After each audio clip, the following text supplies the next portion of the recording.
I said, I'll never go against you again.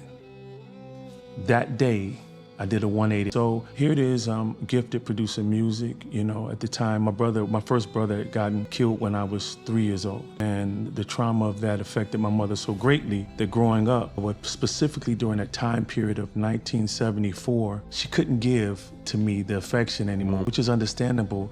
My brother Larry was a beautiful soul. And so imagine a 3 or 4-year-old boy walking around and his mother is different and he doesn't know why. And so I share that to say that led me to a path of unresolved anger because my father wasn't actively in my life.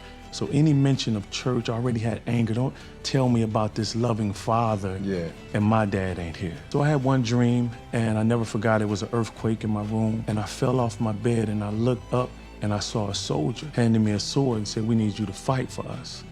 I said, "No, you got the wrong brother," right? So when I went to get on my knees to get up, I see this image of Yahushua or Jesus, who the world calls Jesus, like covered in blood and scarred. And at the time, I wasn't studying the scriptures.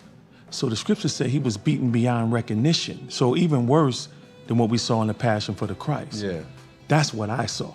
He was in so much pain and agony that I got up on my knees and hugged him. In that dream, he disappeared and that pain shot into me. Woke up and I see my mother running to leave to go to work. And I come out, I said, "Ma, I had this dream. This is the first time I'm crying at my mother." And she says, she put her purse down. She says, "Jason, the Lord is calling you, but you're running." Brother, after that, constant, he's trying to get me. I looked up at the sky. I cried, I said, "I'll never go against you again."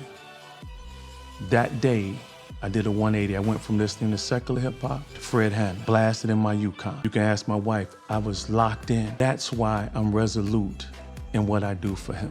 And then when you see the Most High do miraculous things in your life, if CNN or Fox News came out and said, "The word of God, we just proved that it's not real," don't make me no difference because I know it is. And so that's what I stand on. And that's why I'm even here with you.